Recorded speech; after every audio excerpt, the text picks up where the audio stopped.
In a back room in Rome, sometime in the 2nd century, a man sits at a table with 4 scrolls in front of him. He has already made up his mind. One of these scrolls will survive. The other 3 will be cut into strips and burned before morning. He is not a Roman soldier. He is not a persecutor rounding up Christians for the arena. He believes, with his whole chest, that he is protecting the truth.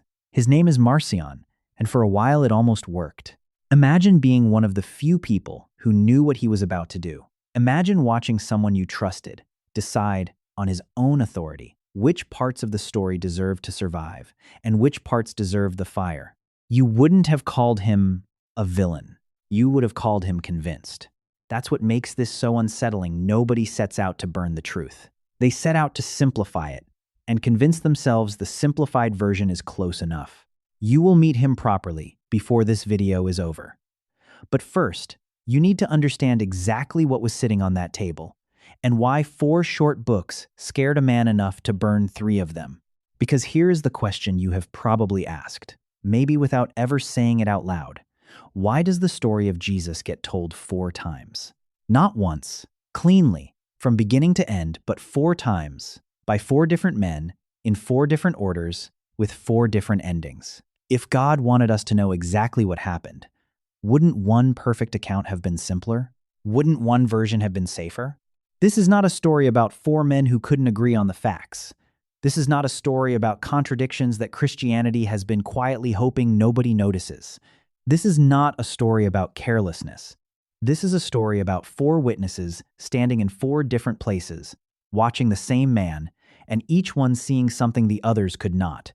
By the end of this video, you will know exactly who wrote each gospel, who they were writing for, and why the church, under real pressure from real people like Marcion, chose to keep all 4 instead of melting them into one. You will understand why Matthew keeps mentioning prophecy, why Mark never seems to slow down, why Luke keeps stopping for people everyone else ignored, and why John sounds like he is writing from somewhere else entirely. Stay with me.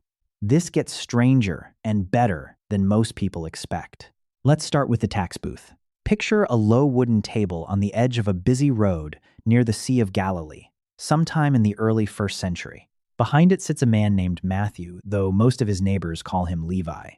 He collects taxes for Rome from his own people, which makes him one of the most hated men in town. Jewish tax collectors were treated as traitors, grouped in the same breath as thieves and prostitutes. Matthew would have known that look, the one where someone's eyes slide past you like you're not fully human. And then, according to his own account, a rabbi walks by, stops at his table, and says 2 words, "Follow me." Matthew stands up. He leaves the coins on the table, and he never looks back. That detail matters, because it tells you something about the kind of writer Matthew became. He was a numbers man, a records man, a man trained to track exactly what was owed and to whom. So when Matthew sat down to write his account of Jesus, decades later, he wrote like a man building a legal case, mostly for an audience who lived and breathed the Hebrew scriptures. You'll notice something if you read Matthew closely. Over and over, he pauses the story to say some version of, "This happened," so that what was spoken through the prophets might be fulfilled. He does this more than any other gospel writer. The Greek word behind fulfilled is plerou. It doesn't just mean this came true. It carries the sense of a cup being filled to the very brim, nothing left empty. Matthew is building an argument, verse by verse, prophecy by prophecy. This Jesus is not a new idea. He is the fulfillment of an old promise, made centuries before, to a nation still waiting for a king. That's why Matthew opens with a genealogy 42 generations, tracing Jesus back through King David, back to Abraham himself. A Roman audience would have found that opening unbearably boring. A Jewish audience would have understood it instantly. This is a king's family tree. This is a legitimate claim to the throne. Matthew is also the only gospel writer who organizes Jesus' teaching into 5 major blocks: the Sermon on the Mount, instructions for the disciples, parables of the kingdom, teaching on the church, and warnings about the end of the age. 5 sections. Scholars have long noticed the echo. 5 books of Moses, 5 sections of teaching from a greater Moses. Matthew is telling his Jewish readers, without ever stating it outright, that something as significant as the law itself has just walked into human history. Here's what most people miss about Matthew. He is writing to convince people who already believed in God that this particular man was the king they had been promised. Every fulfilled prophecy is a brick in that argument. Every reference to David is a brick. Watch how deliberately he builds the case. A virgin will conceive, the prophet Isaiah said, centuries earlier, and Matthew points straight at it. A ruler will come out of the little town of Bethlehem, the prophet Micah said, and Matthew points straight at it again. He is not hoping you'll take his word for it. He wants you checking the receipts yourself, one prophecy at a time. By the time you reach the end of his gospel, with the risen Jesus declaring, "All authority in heaven and on earth has been given to me," Matthew has spent 28 chapters building toward exactly that sentence. Now leave Matthew's tax booth behind. Picture something faster, rougher, almost breathless. This is Mark. If Matthew writes like a lawyer building a case, Mark writes like a man who just ran here to tell you what happened and doesn't have time to catch his breath. His gospel is the shortest of the four, and the one word he uses more than any other writer in the New Testament is the Greek word euthys, immediately. Jesus immediately went here, immediately healed this person, immediately got in a boat. Mark's Jesus doesn't pause for long speeches. He acts, again and again and again. Early church tradition recorded by a bishop named Papias, writing in the early 2nd century, and preserved for us by the historian Eusebius, tells us that Mark's source was not his own eyewitness memory. Mark, sometimes called John Mark, was a younger companion of the apostles, mentioned traveling with Paul and Barnabas in the book of Acts. But according to Papias, the real eyewitness behind Mark's gospel was Peter himself, the fisherman who spent 3 years at Jesus' side. Papias even says Mark wrote things down accurately, though not always in strict order, because he was recording Peter's preaching, not writing a polished history from scratch. Think about what that means. Every time you read Mark, you may be reading Peter's voice, filtered through his younger companion's pen.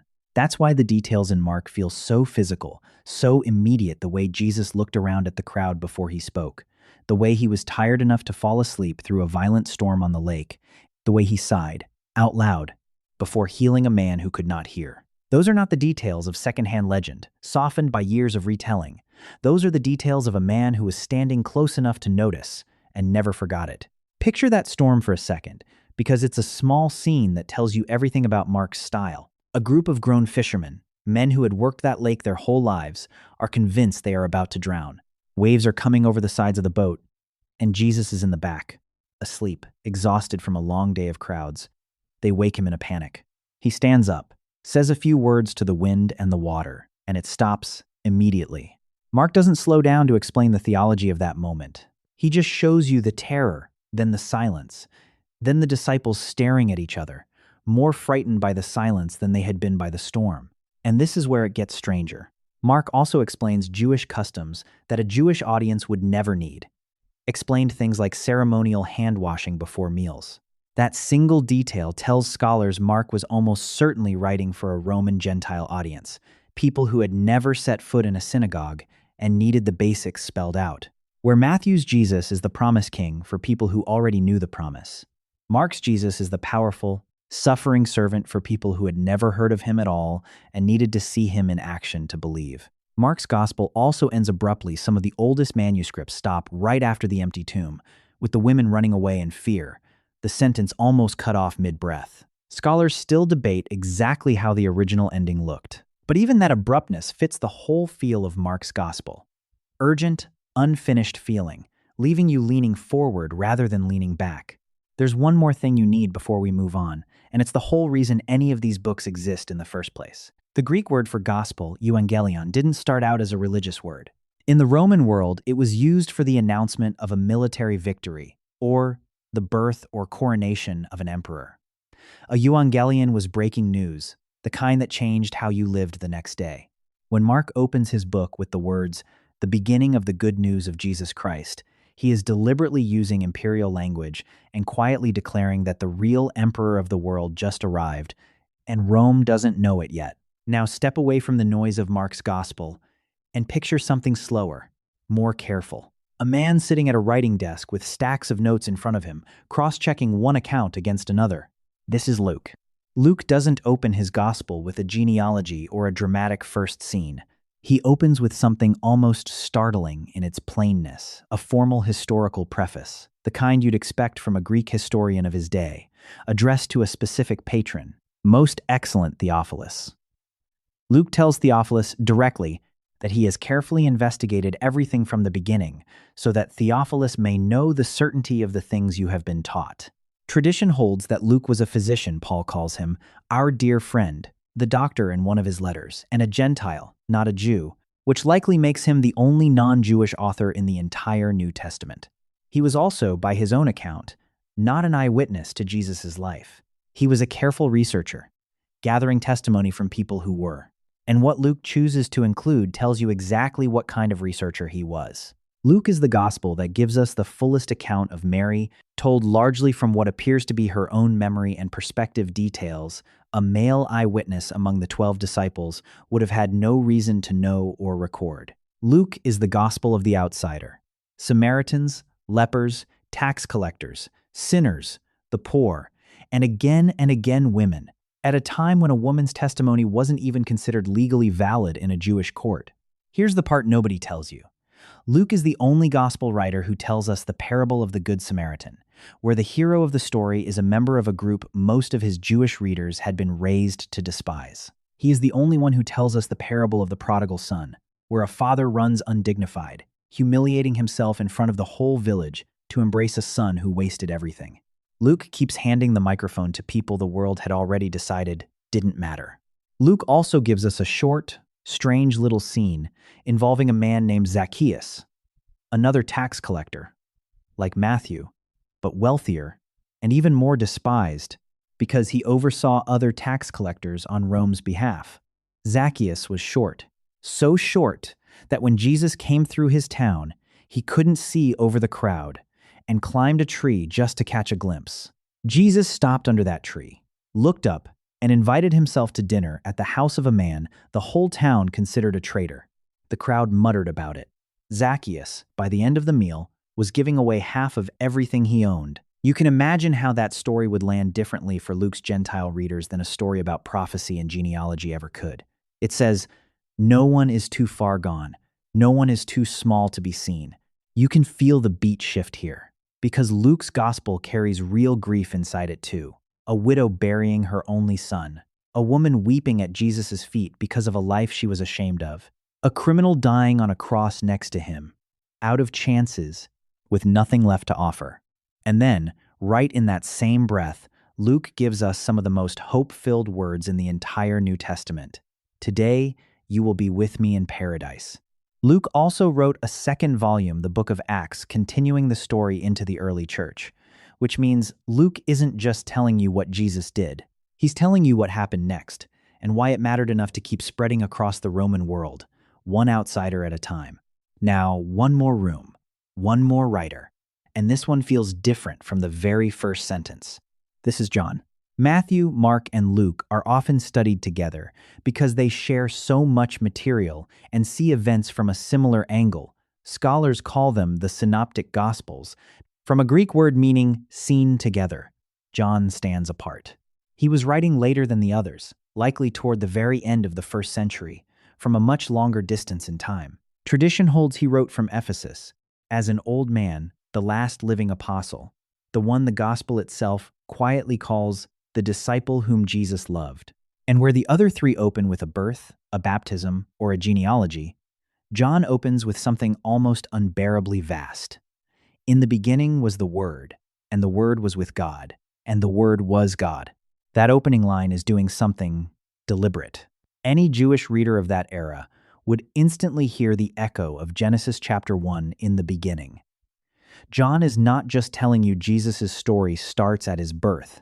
He is telling you it starts before time itself. The Greek word he uses for word is logos, a term Greek philosophers had used for centuries to describe the divine reason, the ordering principle behind the entire universe. John takes a word familiar to Greek thinkers and a phrase familiar to Jewish readers and fuses them into a single sentence.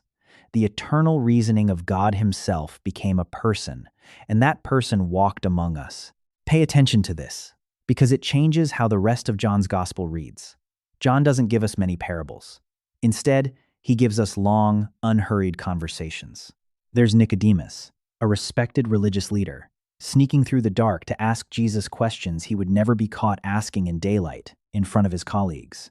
Jesus tells him, plainly, that he needs to be born again, a phrase Nicodemus takes so literally he asks, half serious, whether a grown man can climb back into his mother's womb. It is an oddly human, oddly funny moment, tucked inside one of the most theologically dense conversations in the whole New Testament. Then there's the woman at the well, a Samaritan, which already made her an outsider to a Jewish audience, coming to draw water in the heat of midday, when respectable women drew water in the cool of morning and evening instead. That timing alone tells you she was avoiding people. Jesus talks with her anyway, publicly, which shocked even his own disciples when they returned and found him doing it. By the end of the conversation, she is the one running back into the town she'd been avoiding, telling everyone about the man who told her everything she ever did. John also gives us 7 I am statements. I am the bread of life. I am the light of the world. I am the good shepherd. I am the resurrection and the life.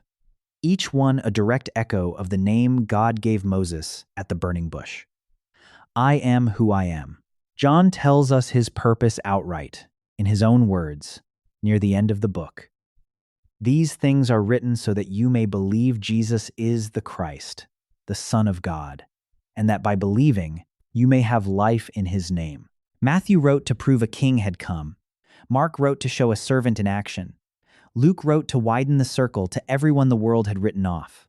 John wrote, decades later, looking back across a whole lifetime, to tell you plainly who that man actually was underneath everything he did. 4 writers, 4 audiences, 4 angles on the same 3 years of a single human life. And now, finally, we go back to that room in Rome. Marcion arrived in the city sometime around the middle of the 2nd century, wealthy, intelligent, and deeply troubled by a problem he thought he had solved. He looked at the God described across the Old Testament, a God of judgment, of law, of wrath against a rebellious nation, and he looked at the God Jesus revealed, a God of mercy and grace, and he decided they could not possibly be the same being. His solution was drastic. Throw out the entire Old Testament and keep only the parts of the New Testament that fit his theory. He edited Luke's gospel down to remove what he considered too Jewish, and he kept 10 letters of Paul, heavily revised to match his own views. Everything else, Matthew, with its careful genealogy tracing Jesus back to Abraham, Mark, with Peter's urgent eyewitness voice behind it, John, with its vast opening about the eternal word he rejected outright, as if none of it belonged in the same room as the Jesus he had decided he preferred. You can understand the appeal, even if the conclusion was wrong. A single, tidy account is easier to defend than 4 accounts that each leave out details the others include. A single approved version is easier to control than 4 independent voices circulating freely, each one open to being read, questioned, and cross-checked by anyone willing to pick up a scroll. For a while, Marcion had real influence. He built his own churches. He had money and followers. And he forced something the early Christians hadn't fully had to articulate yet. Exactly why did they believe there should be 4 gospels, and not 1 or 3 or a dozen? The clearest answer we have comes from a bishop named Irenaeus, writing against Marcion and other groups a few decades later, in a work called Against Heresies. Irenaeus argued using imagery that sounds strange to modern ears but made complete sense to his that there are 4 corners of the world, 4 principal winds, and in the prophet Ezekiel's vision, 4 living creatures surrounding the throne of God. Therefore, he reasoned, it was fitting that the church stand on 4 pillars, 4 gospels, breathing out incorruption on every side. He called it the fourfold gospel, not 4 competing versions to be argued over, but one message, told from 4 necessary angles, none of them optional. Marcion wanted to cut the picture down to something simpler, something that fit neatly into his own theory. The early church looked at that same table, with the same 4 scrolls Marcion wanted to burn, and made the opposite choice. This is not the story of a church protecting 4 books out of stubborn tradition. This is not a story about 4 accounts nobody had the courage to merge into one. This is not a story about a committee settling for messy compromise. This is the story of a community that understood, early and clearly, that shrinking the picture down would have cost them the truth. They said, "Keep all four," not because they were identical, because they weren't. Think about it the way you'd think about someone you love deeply, a parent maybe, or someone who raised you. Ask their coworker what they were like, and you'll get one picture. Competent, sharp, respected. Ask their oldest friend, and you'll get another. Funny, loyal, a little reckless in their 20s. Ask their spouse, and you'll get a third. Patient in the small hours, stubborn about strange things, tender in ways the world never saw. Ask their child, and you'll get a fourth. Someone larger than life. Someone whose absence would leave a hole nothing else could fill. None of those four people are lying to you. None of them is telling the whole story by themselves. If you only ever heard the coworker's version, you would know a competent professional, and nothing of the father who stayed up all night with a sick child. If you only ever heard the child's version, you would know a hero, and nothing of the person's private doubts, the ones only a spouse ever saw. You need all four voices in the room to actually understand who that person was, and you were never meant to settle for just one. That is what Matthew, Mark, Luke, and John are doing for Jesus. Matthew gives you the king. The Jewish scriptures had been promising for 1,000 years. Mark gives you the servant who acted before he explained. Luke gives you the Savior who stopped for the people everyone else stepped over. John gives you the eternal Son, present before Genesis chapter 1, wrapped now in ordinary human skin. Take away any one of the four, and you lose something true you cannot get back from the other three. So here is what to carry with you. First, the truth. The four Gospels aren't four competing accounts hoping nobody compares notes. They are four separate, careful testimonies, written by different men, for different audiences, at different times, and the early church fought deliberately to keep all four intact, rather than flatten them into one convenient version. Second, the meaning for you. Whichever gospel you've read the most, or the least, you have only been seeing part of the picture. If you've mostly heard about Jesus, the miracle worker from Mark, go read Luke's Jesus, who stops for the outsider. If you've mostly heard the I am statements from John, go read Matthew's Jesus, who fulfills a promise 1,000 years old. You were never meant to stop at one witness. And third, the part that actually matters most. Four men, writing decades apart, in different languages, for different audiences who had never met each other, all pointed at the same person and said, "This one changes everything." Not a legend smoothed into agreement by committee. Four separate voices telling you, independently, that this man was worth staking their entire lives on, and that most of them did exactly that, dying for the claim rather than recanting it. Which of these four portraits of Jesus hit you the hardest today? The king, the servant, the outsider's savior, or the eternal word? Tell me below.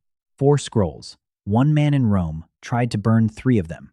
The church chose, instead, to protect all 4, because the fullest picture of the most important person who ever lived was never going to fit on a single page.